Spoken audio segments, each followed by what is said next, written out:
Yokoso, Sengoku Jidai.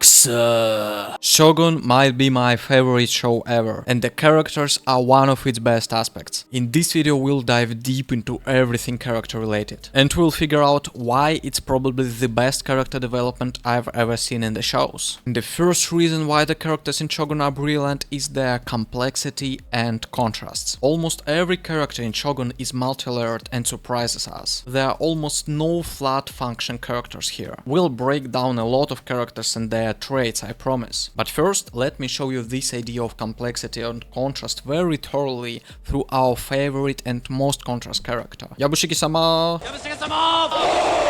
And we'll go through every scene with him in first 2 episodes so you can really feel how it is done. Before introducing YABUSHIGE himself, there's build-up, preparing us to meet him with rising tension. Omi mentions him to Murashi and Murashi looks impressed. Then we see YABUSHIGE arrives with an army wearing threatening costume and the whole village bows to him. Omi's mother says YABUSHIGE never visited this village and even his brother's funeral. We see the rough treatment of prisoners. Then Omi pisses on Blackthorn's face and then he beheads a villager just for standing in his way. So the tension is already made, we feel like someone brutal is coming, and then we finally see YABUSHIGE, and to some extent he surprises us with how rational he is. He doesn't punish Blackthorn for his disrespectful behavior and doesn't believe the priest. After all this build-up, I expected someone more impulsive and cruel, but YABUSHIGE is surprisingly reasonable. But after this little relief comes the contrast. YABUSHIGE orders a prisoner to be boiled alive for nothing, and we see it is not normal even for the Japanese. The whole village is horrified, and even Omi, who had no problem beheading a peasant and pissing on Blackthorn, is clearly shaken. But after this cruelty, YABUSHIGE surprises us again. He doesn't enjoy it with evil sadistic grin, he meditates on it with a strange mix of horror and fascination. Then comes another unexpected scene. He shows no interest in sex and geisha, but instead starts writing a poem about the prisoner's death. What a man of culture. But right after that, we see that geisha finds the way to his heart, and YABUSHIGE is very eager to just watching them having sex instead of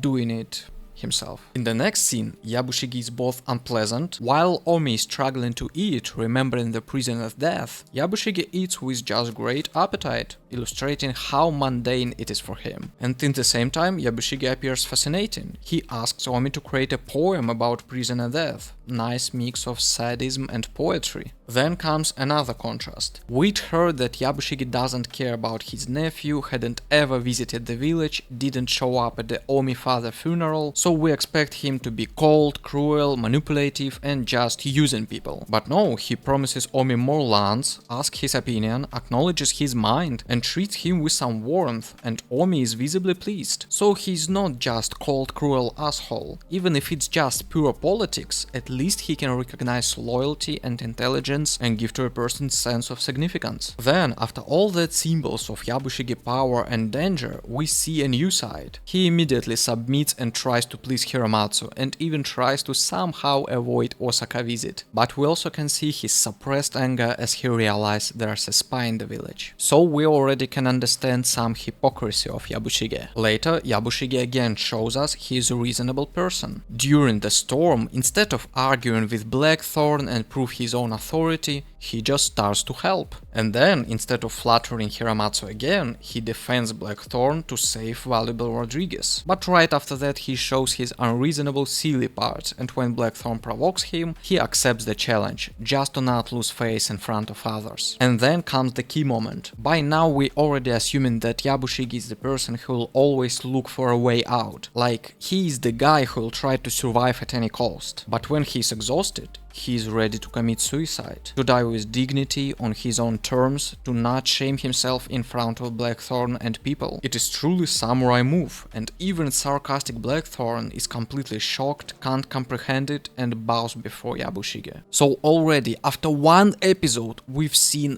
dozens of contrasts in YABUSHIGE. He holds power but bows to stronger men. He is sadistic but not a barbarian. He is poetic, maybe even twisted, and clearly intelligent. husband. He seems to be cold, but praises nephew generously and with warmth. He is probably scheming and dishonorable, but still refuses to give up his pride and ready to commit seppuku. Only after one episode we've got more complex character development than some series do in 2 seasons to their main character, bro. But it was only a beginning. At first Yabushige leaves mostly positive impression, but in episode 2 and 3 we start to see what he's really capable of. We watch him negotiating with Ishido, looking for a way to save himself and preparing to betray Toranaga. Then in next scene he orchestrates an ambush on Kiyama's men, mercilessly disposes of the assassins he hired, and kidnaps Blackthorn, humiliating him along the way. At this point it's clear for us, he is cruel traitor, but then we see him delivering Blackthorn to Toranaga. And now you're thinking, maybe he just seems like a traitor, but deep down he is loyal to Toranaga, and maybe he will be this type of secret agent like Severus Snape was to Dumbledore. But of course it's more complicated than this. Yabushige was trying to serve both masters, avoid Toranaga's suspicion by presenting him Blackthorn, and earn Ishida favor by having Blackthorn killed by an assassin. And soon after we see Yabushige writing his will, because Toranaga saw right through the entire plan and has no illusions about Yabushige. He knows man can't be trusted and speaks to him in the only language Yabu understands. Benefits backed by real threat. Of course Shogun was a book, modern scriptwriters just not able to write things like that, bro. And for the rest of the show we'll watch Yabushige constantly walking the edge, serving Toranaga on one side, scheming with Ishido on the other, always trying to secure a way out for himself and giving us wonderful comedic relief. So just a few episodes in, we've already got a very complex character. And Yabushige isn't the only one. Let's take Buntaro, character who seems completely secondary and unimportant. At first he comes off as just despicable. He scorns his wife, he is cold to his son, and he despises Blackthorn. But then we see that he is a capable warrior, and he dies like a samurai hero, fighting off a crowd of enemies,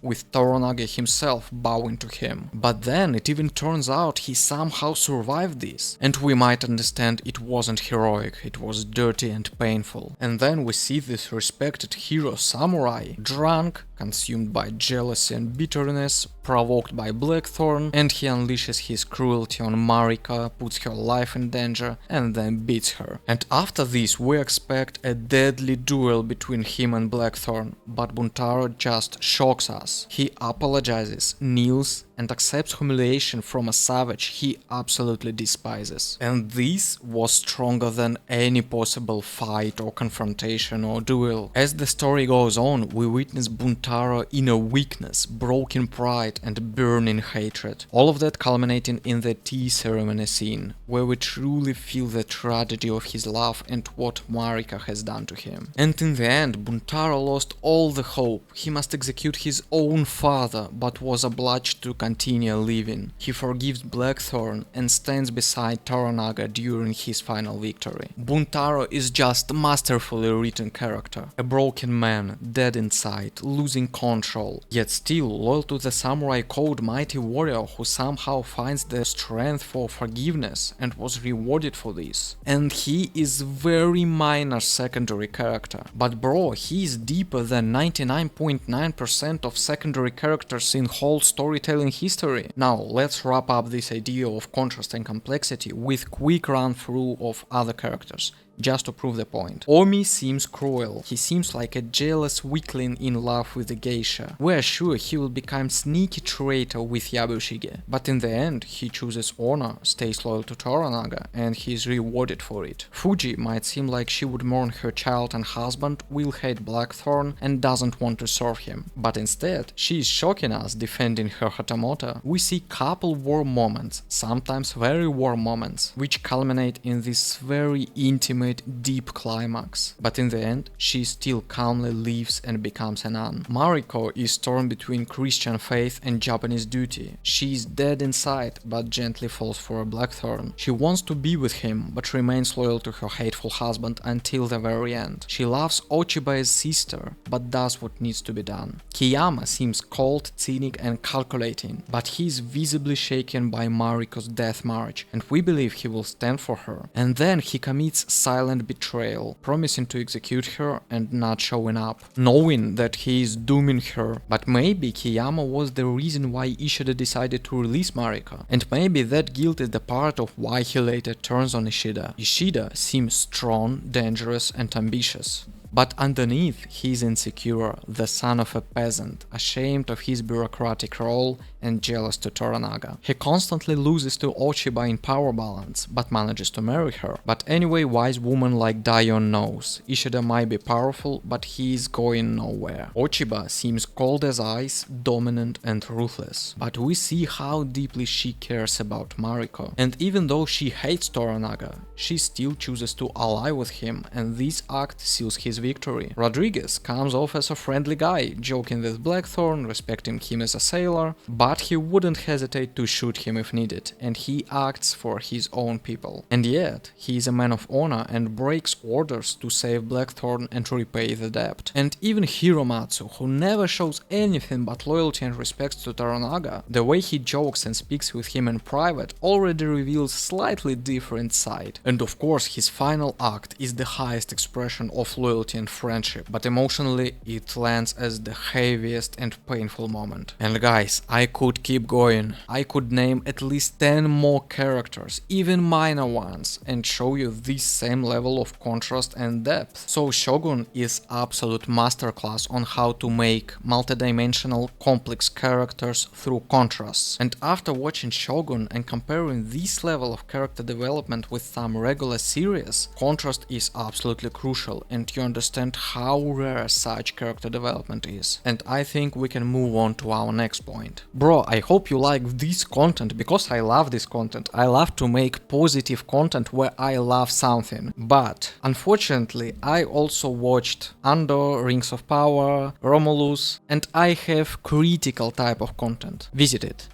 Shogun puts a massive effort in showing its character through actions and events. The examples are literally endless, so let's categorize it. First, we constantly see clear illustrative actions that speak for themselves without words. Blackthorn shows his defiance by insulting Omi while being a helpless prisoner. Omi shows his status and personality by pissing on Blackthorn's face. Blackthorn communicates against the priest's lies by ripping off the cross and stomping it. As I already mentioned, Yabushige expressed himself with various actions. We see Fuji desperation through action. She is ready to kill herself and her child right here and right now. And Mariko doesn't just talk to her, she actively intervenes, stops her from it, and protects her. We can see Toranaga authority, smart learning style, relationship with Blackthorn when he learns how to dive. And throughout the series we see tons of same illustrative character development actions like this, which speak for themselves without words. Second, there are also more subtle dialogue-driven actions. Toranaga's care for the heir is shown through their little game. Daio's request for Toranaga to protect him is expressed through a visual metaphor, comparing the boy to the tree planted at his birth, which now needs support just like he does. During Rodriguez's talk with the priest about Blackthorn, they are reading Blackthorn journal, and we can see a hint of priest contempt and status differences. And when the priest asks him to leave before walking out, finishes his food. During dialogue with Hiramatsu, Fuji sits facing the ashes of her husband and son, whose remains we'll see at least 2 more times in the show, while Hiramatsu talks about his ancestral katanas, swords that we'll also keep seeing over and over again and which symbolic weight will transform several times. We get this first erotic hint between Blackthorn and Mariko, while the doctor comments on his tension treating his wound. Toranaga and Nagakado dialogues often comes with a hawk hunt, illustrating Toranaga leader philosophy. So even if characters don't perform broad actions, it's always good to make them busy with something. But here's very subtle moment. It is not enough to just make characters walk or stare somewhere or make them cooking food. It is often zero-sum fake actions. You can remove it, make characters just stay in front of each other, another and result might be just the same. As I described to you these subtle actions examples from Shogun, they are metaphorical and illustrating their words. It is not just a background to make illusion of action, it is actual alive meaningful layer of dialogue. And third, sometimes dialogue scenes just so interesting and full of tension and meaning themselves that they can easily outshine any battle or fight action scene. Like the scene where Toranaga faces the regents who provoke and accuse him, and when Todayoshi stands in protest, Toranaga is forced to sentence him to death basically. The dinner between Anjin and Buntaro is just phenomenal, starting as drunken fun and turning into cold cruelty and deep impressions. Or the scene that starts as a warm, friendly ally dinner, but then Saiki starts telling humiliating stories about Toranaga, and we witness the reveal of his betrayal. And of course the council scene, when Toranaga's allies openly oppose him, everything starts to fall apart and Hiramatsu commits seppuku to help his friends to win. And in fact, you can easily forget battle fighting scenes like this or this or this, but you'll never forget such interesting and deep dialogue scenes, and you'll want to revisit it. So the worst thing you can do for character development is place two characters in the middle of nowhere and just make them talk calmly. You can visit my video and see me criticizing Andor for this, where we see it through 3 entire episodes of wedding dialogues that leads us nowhere. And yes, technically they talk about important things, but if nothing is happening, if there's no real action or consequences or dynamics, the dialogue is dead.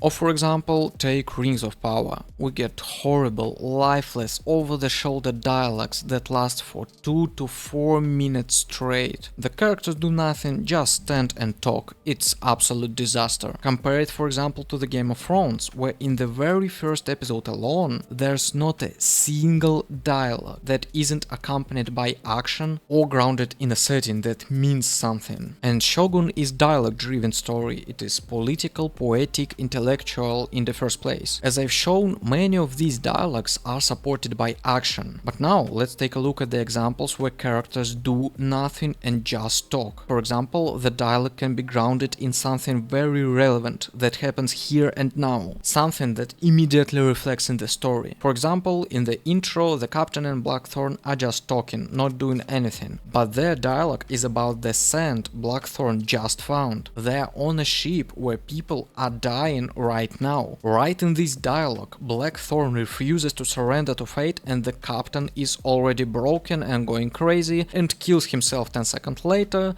and in the next scenes they arrive Japan. So this dialogue works because impact and relevancy just immediate. When Toranaga reveals Yabushige's betrayal and they are standing still negotiating, Hiramatsu is literally ready to kill Yabushige on the spot, right here and now. When Toranaga makes a deal with the Portuguese about ships and Blackthorn's fate, the consequences follow immediately after this. So yeah, if the dialogue about something practical and relevant and something that immediately leads to change in the story, it always feels great even if characters just stay and talk over the shoulder. Of course, one big category of dialogues in Shogun is everything that goes through translators. And these dialogues always fascinating, because you never know how much meaning the translator will shift, soften or distort. We see this priest mistranslate on purpose. We slowly learn whether we can trust this priest translation. Sometimes Marika softens and rephrases. Sometimes she argues with Blackthorn before translating. Sometimes she translates literally, being cold. Sometimes she just cuts everything down. And sometimes just the act of translation becomes so heartbreakingly tender and erotic. I honestly don't remember ever seeing more sensual on the screen. It's sexier than sex, bro. So paradoxically, what could be the most boring thing imaginable, hearing the same line repeated twice, ends up adding meaning, rhythm, dynamics, little accents, and whole dialogue feels as action. But no illusions here, sometimes it can become pretty boring. If dialogue itself is boring, the translation will only amplify it. Sometimes dialogue itself can be the action, where words just a tool to express embodied power dynamics, threats and negotiation. That's what we see when Ishido talks with regents. Every time it's a political game, balancing Christian interests, Ishido hunger for power, and the need to maintain legitimacy and Taiko legacy. Or Portuguese scenes. All the time it's a politics between the captain who represent the crown and business, priests who represent religious expansion, anti and pro-Catholic Japanese sides like Toranaga versus Kiyama. Toranaga's conversation with Nagakada are always about father-son hierarchy, and they often become lessons, which we'll later see reflected in Nagakada's own choices directly. And whenever Marika or Toranaga talk to Jin, you can always feel this danger, because Jin is a sly, calculating courtesan, and she has access to a lot of powerful, dangerous people. So if dialogue contains mind games and power dynamics with real stakes, it's always great. But it's really difficult to create, because 90% of the time you see smart politician intrigues in movies and series, it turns out to be boring talk just pretending to be meaningful and tense. And of course sometimes dialogue in Shogun can lose power dynamic tension and become a little bit sloppy too. And when there's no action or emotion in the dialogue at all,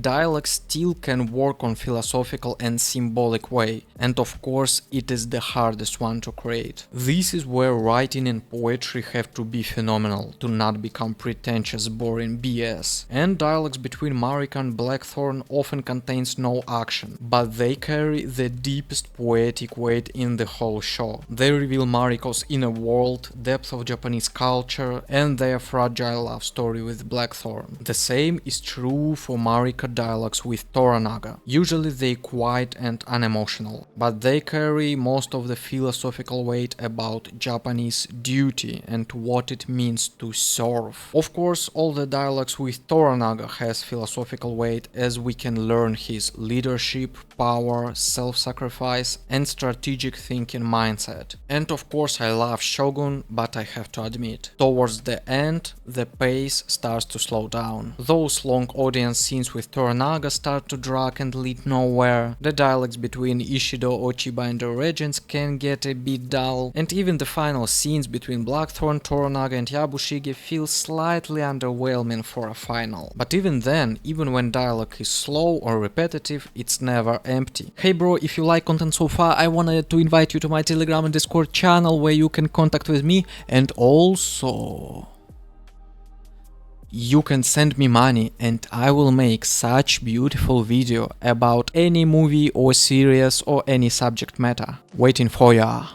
Another essential level of character development in Shogun is the cultural contrasts. You don't need to make fantasy movies if you have Asia. You don't need to invent alien sci-fi, just show real Asian customs. Blackthorn with his Western mindset becomes our guide in Asian mentality and culture and poetry, as we can relate ourselves with him. He is shocked by Yabushige choosing suicide over death by drowning and fighting till the end. He is often confused by Japanese rituals, by their courtesy and selfless obedience. He is furious when he sees how Buntaro treats his wife, and even more confused when Buntaro, instead of fighting, kneels before him and begs for forgiveness. And of course, one of the most brutal turning points for Blackthorn is when the gardener Ujiro is executed, simply because of Blackthorn's careless order, and this event probably transforms Blackthorn forever. He is also our guide into the Willow world and into Japanese love and sexuality. He is a witness to Marika's self-sacrifice and ends up volunteering to execute her to save her soul from hell, in this endlessly alone and scary moment for her. But even without Blackthorn, we often see scenes soaked in Japanese spirit and code. Todayoshi protest and its catastrophic aftermath. The tea ceremony between Marika and Buntaro as quiet setting for Buntaro's tragic story. Fuji ready to kill herself and her child, an act of protest and despair. Traditional Japanese theater used for political intrigues. Hiromatsu's strategic seppuku. The twisted sexual dynamics of Yabushige, Saike and Omi painful relationship with the geisha. And even the quietest, no-action dialogue can become philosophical poetic ritual. For example, when Marika speaks about eightfold fence that the Japanese build inside themselves, about her coldness towards her husband, the only protest she was allowed to, about duty and servitude, about her two hearts, and about Japanese death mentality, when when death was always near. In fact, this moment hit me so hard that I can't remember any show or movie that can reach so level of depth and poetry. On the one hand, the characters feel human, familiar and grounded. On the other hand, they feel as completely alien. It completely clashes with how we've been raised to think. And you know, some part of me just revolts when I hear about serving another person at the cost of your life, or about this helpless escapism, or suicide as a form of political, societal etiquette. But another deep part of me really longs for it. Like, you know, some part of me suffers from my total freedom. Freedom of feeling, of living, of thinking. And in some way, I would love to be free from my freedom and be in this cage of honor, service, social shame and fate. Hey bro, I left my job, I have no opportunities in life but to become a YouTuber, so please support me, like, subscribe, press bell button, send me money and request movie analysis and I will make such video about your favorite movie or series. Thank you bro, arigatou gozaimasu, senpai, don't come inside. And of course, we need to talk about actors and acting. First of all, I think the casting is absolutely perfect here. After watching something like Rings of Power, it becomes painfully clear how miscast many actors can be. They look awkward and uncomfortable in their roles. But in Shogun, every single actor is their character, even visually. Yabushige is constantly scheming, double-dealing, trying to play both sides, and his face shifting mimics perfectly reflect that. Nagakada is a young, cocky, noble guy who's never seen real battle, and it's written all over his face. Saeki has the charming bastard vibe, and every his expression reflects it. Kiku never drops her mysterious, flirty geisha persona. Ishido looks dangerous and cold even in real life, just look at this guy. Toranaga doesn't just feels like samurai hero. His sharp beard, angular features, that upright top knot, it's all enhances the image of calculating, mysterious, cunning strategist who he is. Mariko is always calm and cold, and her face is mostly unreadable mask framed by that clean hairline. Jin balances danger, ambitions, mystery and flirtation in every her appearance. Kiyama's face is permanently sculpted into this mix of arrogance and disgust, and the acting in Shogun is very subtle but incredibly expressive. Ishido's quiet, dangerous smirks, Mariko's fleeting soft smiles, Buntaro's twitching lip trembling with hate and disgust, Jin's glassy stares. Toranaga rarely allows himself to express emotion, no big smiles, no loud anger, and Ochiba never show loud emotions. Her icy face, her melodic yet commanding voice,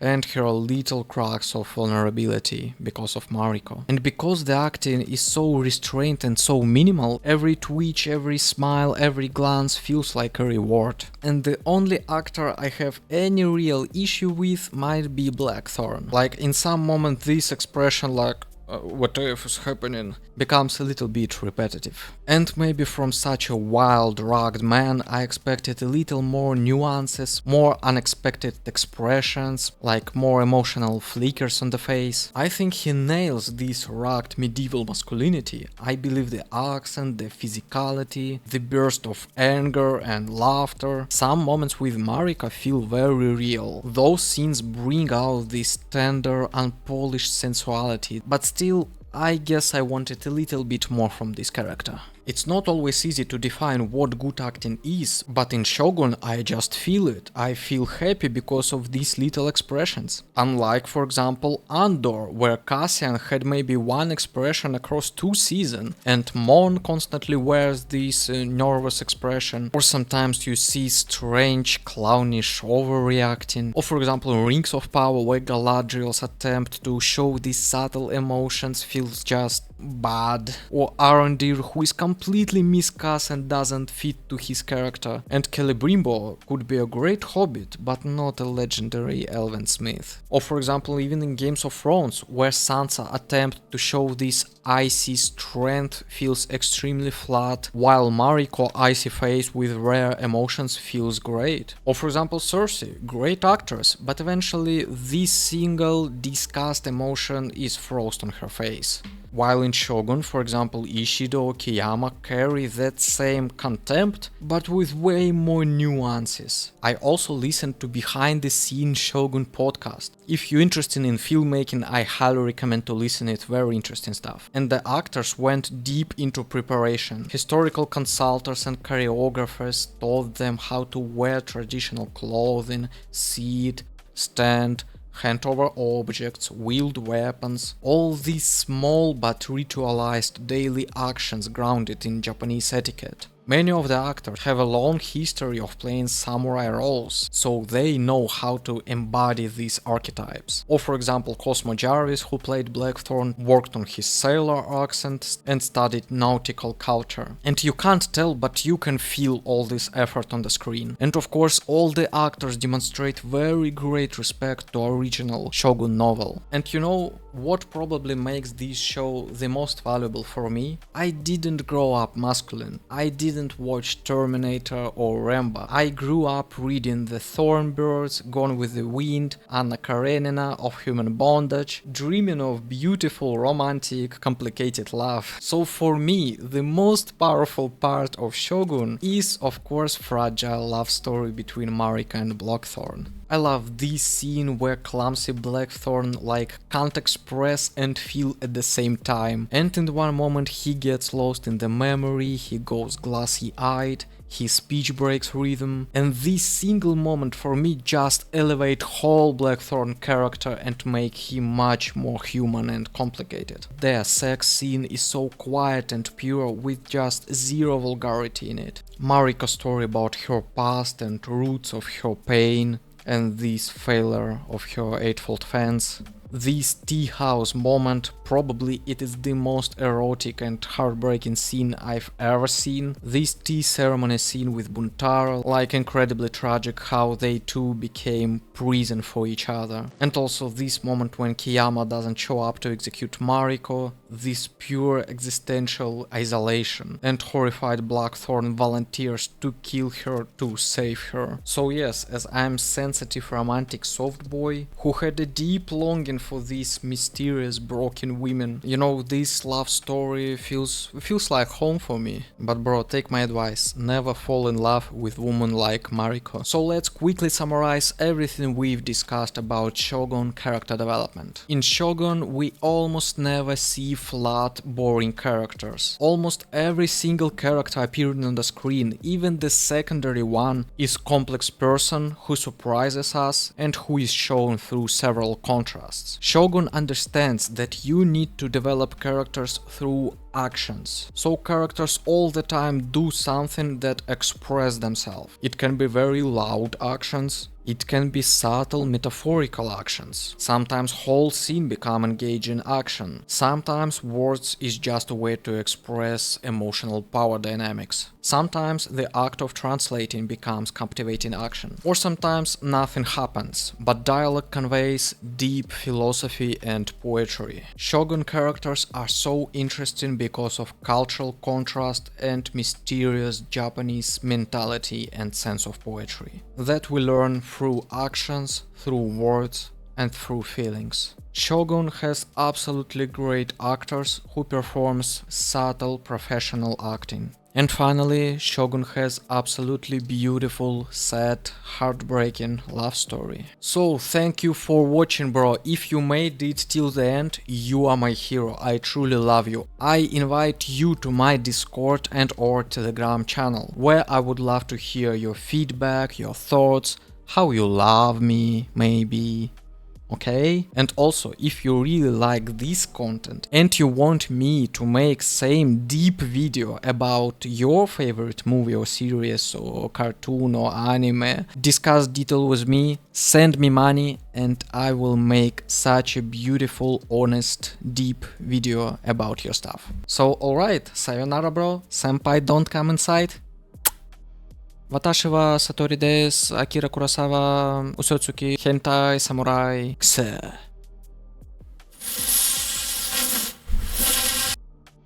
YABUSHIGE SAMA! YABUSHIGE SAMA! In my opinion, Under is the best what Star Wars universe can afford.